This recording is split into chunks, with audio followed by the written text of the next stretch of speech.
Hello viewers, welcome to my channel. आज हम बड़ी सोच का बड़ा जादू बुक का 8 चैप्टर का 5 पार्ट पढ़ने जा रहे हैं।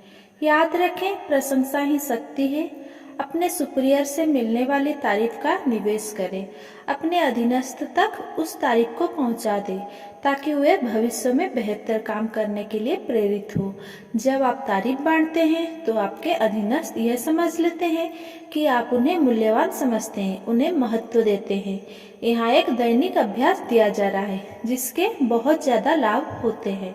अपने आप से हर दिन यह पूछे, मैं अपनी पत्नी और परिवार को सुखी बनाने के लिए आज क्या कर सकता हूँ। ये बहुत आसान लगता है, परंतु ये बड़े काम का नुस्खा है। एक शाम मैं सेल्स ट्रेनिंग कार्यक्रम में यह चर्चा कर रहा था, सफल सेल्समैन बनने के लिए यही घरेलू माहौल कैसे बनाएं। अपनी बात को समझाने के लिए मैंने सेल्समैन से पूछा, जो सभी शादीशुदा थे, आखिरी बार क्रिसमस को, अपनी शादी की सालगिरह को या अपनी पत्नी के जन्मदिन को छोड़कर आपने कब उसे कोई खास तोहफा दिया था। मैं भी जवाबों में को सुनकर हैरान हो गया। 35 सेल्समैनों में से सिर्फ एक ने पिछले महीने अपनी पत्नी को तोहफा दिया था। समूह में से कईयों का जवाब था 3 से 6 महीने पहले, और 1/3 का जवाब था मुझे याद नहीं कि मैंने उसे कभी कोई तोहफा भी दिया होगा। कल्पना कीजिए, और इसके बाद भी कोई लोग यह ताजुब्बा करते हैं कि उनकी पत्नी उनके साथ वैसा व्यवहार नहीं करती जैसा सिंहासन पर बैठे सम्राट के साथ किया जाता है। मैं इन सेल्समैन को यह समझाना चाहता था कि सच्चे दिल से दिए गए तोहफे में जादू की ताकत होती है। अगली शाम को मैंने एक फूल वाले को सत्र के आखिरी में बुलवा लिया। मैंने उसका परिचय अपने सेल्समैनों से करवाया और कहा, मैं चाहता हूं कि आज आप यह देखें कि तोहफा देने से घरेलू माहौल किस तरह सुधरा जा सकता है।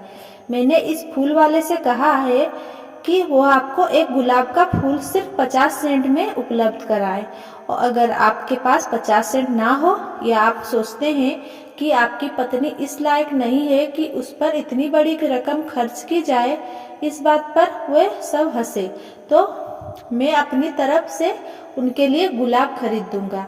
मैं आपसे सिर्फ यही चाहता हूँ कि आप गुलाब लेकर अपनी पत्नी के पास जाएं और कल शाम को आकर बताएं कि इसका उस पर क्या असर हुआ। और हाँ, उसे यह मत बताना कि आपने यह गुलाब उसके लिए कैसे लाए और क्यों खरीदा। वे समझ गए। बिना अपवाद के हर व्यक्ति ने अगली शाम को आकर बताया कि 50 सेंट के छोटे से निवेश से उनकी पत्नी खुश हो गई।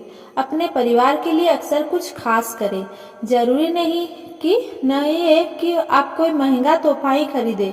महत्व इस बात का होता है कि आपको उनकी याद रही, ऐसा कुछ जो आपको परिवार के प्रति आपका प्रेम या परवाह प्रदर्शित करे कारगर होगा। अपने परिवार को अपनी टीम में शामिल करें, उसका सुनियोजित रूप से ध्यान रखें। इस व्यस्त भागदौड़ भरे युग में कई सारे लोग अपने परिवार के लिए समय निकाल पाने में असमर्थ हैं, लेकिन अगर हम योजना बनाकर चले तो अवश्य ही समय निकलेगा। एक वाइस प्रेसिडेंट ने मुझे अपना तरीका बताया जो उसके हिसाब से बहुत कारगर था। मेरे काम में बहुत जिम्मेदारियां हैं और हर शाम को ढेर सारा काम घर ले जाने के अलावा मेरे पास कोई विकल्प नहीं होता, परंतु मैं अपने परिवार को अनदेखा या नजरअंदाज नहीं करता, क्योंकि वही तो मेरे जीवन का सबसे महत्वपूर्ण हिस्सा है। उन्हीं के लिए तो मैं इतनी कड़ी मेहनत कर रहा हूँ। मैंने एक टाइम टेबल बना लिया है जिससे मैं अपने परिवार पर भी पूरा ध्यान दे पाता हूँ और अपने काम पर भी। हर शाम 7:30 से 8:30 तक मैं अपने दोनों बच्चे को समय देता हूँ। मैं उनके साथ खेलता हूँ, उन्हें कहानियाँ सुनाता हूँ, उनके साथ तस्वीर बनाता हूँ, उनके सवालों के जवाब देता हूँ, यानी जो वे चाहते हैं वही करता हूँ। इस 1 घंटे के बाद मेरे बच्चों को तो संतोष होता ही है, मैं भी पूरी तरह तरोताजा हो जाता हूँ। 8:30 पर वे सोने चले जाते हैं और मैं 2 घंटे तक काम करता हूँ। 10:30 पर मैं अपना काम बंद कर देता हूँ और 1 घंटा अपनी पत्नी के साथ बिताता हूँ। हम बच्चों के बारे में, उसके कामकाज के बारे में, भविष्य की योजनाओं के बारे में बात करते हैं। दिन खत्म करने के लिए यह 1 घंटा बहुत शानदार साबित होता है। मैं रविवार को पूरी तरह अपने परिवार के लिए सुरक्षित रखता हूँ। पूरा दिन उनका होता है। मैं अपने परिवार की तरफ पूरा ध्यान देने के लिए योजना बनाता रहता हूँ, जो न सिर्फ उनके लिए अच्छा है बल्कि मेरे लिए भी अच्छा है। इससे मुझे नई ऊर्जा मिलती है। पैसे कमाना चाहते हैं, इसके लिए सेवा भाव विकसित कीजिए। ये पूरी तरह स्वाभाविक है। वास्तव में ये बहुत अच्छी बात है कि पैसा कमाया जाए और दौलत इकट्ठी की जाए। पैसा ही वो ताकत है जो आपके परिवार को शक्ति देती है और मनचाही जीवन शैली देती है। पैसा ही वो ताकत है जिसकी मदद से आप बदकिस्मत लोगों की मदद कर सकते हैं। पैसा उन साधनों में से एक है जिनके सहारे आप जीवन को पूरी तरह से जी सकते हैं।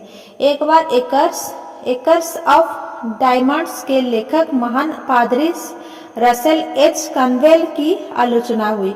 आलोचना का कारण यह था कि रसेल लोगों को पैसा कमाने के लिए प्रेरित करते थे। अपनी आलोचना के जवाब में उन्होंने कहा, पैसे से ही आपकी बाइबल छपी है, पैसे से ही आपके चर्च बने हैं, पैसे से ही आप अपने मिशनरीज को भेज पाए हैं। अपने पादरियों को भी आप पैसा देते हैं और अगर आप उन्हें पैसा देना बंद कर देंगे तो आपके पास ज्यादा पादरी भी नहीं बचेंगे। यह व्यक्ति जो कहता है कि वो गरीब रहना चाहता है, वो या तो अपराध बोझ से ग्रस्त है या फिर वो अपने आप को अयोग्य समझता है। वो उस बच्चे की तरह है जिसे लगता है कि वो स्कूल में कभी फर्स्ट डिवीजन नहीं ला पाएगा या कभी फुटबॉल टीम में शामिल नहीं हो पाएगा। इसीलिए वो यह जताता है कि वो फर्स्ट डिवीजन नहीं लाना चाहता या फुटबॉल नहीं खेलना चाहता। पैसे कमाना एक बढ़िया लक्ष्य है। यह हैरानी की बात है कि ज्यादातर लोग पैसा कमाते समय सीधी शैली से बजाय उल्टी शैली का प्रयोग क्यों करते हैं। हर कहीं आप देखते हैं कि लोग का रवैया पहले पैसा होता है, परंतु इन्हीं लोगों के पास सबसे कम पैसा होता है। क्यों? सिर्फ इसीलिए क्योंकि जिन लोगों का रवैया पहले पैसा होता है वे पैसे के बारे में दीवाने हो जाते हैं। वे यह भूल जाते हैं कि पैसे की फसल तब तक नहीं काटी जा सकती जब तक कि आप पैसे के बीज को ना बोएं, और पैसे का बीज है सेवा। इसीलिए पहले सेवा वाले रवैये से ही दौलत आती है। पहले सेवा कीजिए और पैसा का अपने आप आपके पास आ जाएगा। एक दिन मैं यात्रा के दौरान सिनसिनाटी से गुजर रहा था। मुझे पेट्रोल भरवाना था। मैं एक साधारण से परंतु बेहद व्यस्त सर्विस स्टेशन पर रुका। 4 मिनट बाद ही मैं जान गया कि यह सर्विस स्टेशन इतना लोकप्रिय क्यों था। मेरी कार में पेट्रोल भरने के बाद, गाड़ी में बिना कहे हवा चेक करने के बाद और बाहर का शीशा साफ करने के बाद अटेंडेंट मेरे पास आया और कहा, सर आज काफी धूल भरा दिन था, क्या मैं आपकी विंडशीट के अंदर की तरफ वाला कांच भी साफ कर दूं? जल्दी और बड़े अच्छे तरीके से उसने अंदर की सफाई कर दी।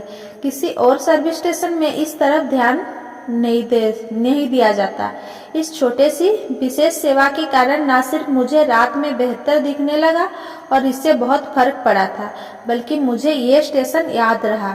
इत्तेफाक से मैं अगले 3 महीनों में 8 बार सिनसिनाटी से गुजारा। हर बार मैं इसी स्टेशन पर रुका और हर बार मुझे जितनी की सर्विस की उम्मीद थी उससे ज्यादा सर्विस मिली। यह भी रोचक था कि हर बार जब भी मैं वहां पहुंचा, एक बार तो सुबह के 4 बज रहे थे, मुझे वहां बहुत सारी कारें खड़ी मिली। कुल मिलाकर मैंने इस स्टेशन से लगभग 100 गैलन पेट्रोल खरीदा होगा। जब मैं पहली बार वहां आया था तो अटेंडेंट यह सोच सकता था ये व्यक्ति बाहर का है, शायद ये दोबारा यहाँ नहीं आएगा। उसकी तरफ विशेष ध्यान देने से क्या फायदा, वो तो सिर्फ एक बार का ग्राहक है। परंतु उस सर्विस स्टेशन के अटेंडेंट ने इस तरह से नहीं सोचा। वहाँ पर पहले सेवा की जाती थी और यही कारण था कि उन्हें पेट्रोल भरने से फुर्सत ही नहीं मिलती थी। जबकि उनके आसपास के पेट्रोल पंप वीरान से पड़े रहते थे। अगर पेट्रोल की क्वालिटी में कोई फर्क हो तो सच कहूँ तो मैंने उस तरफ ध्यान नहीं दिया और कीमत भी वाजिब थी। फर्क सिर्फ सेवा भाव का था और यह स्पष्ट था कि सेवा भाव के कारण उन्हें काफी फायदा भी हो रहा था। जब मेरी पहली यात्रा में अटेंडेंट ने मेरी विंडशील्ड को अंदर से साफ किया तो उसने पैसे का एक बीज बो दिया। सेवा को महत्व दो और पैसा अपने आप आपके पास आ जाए।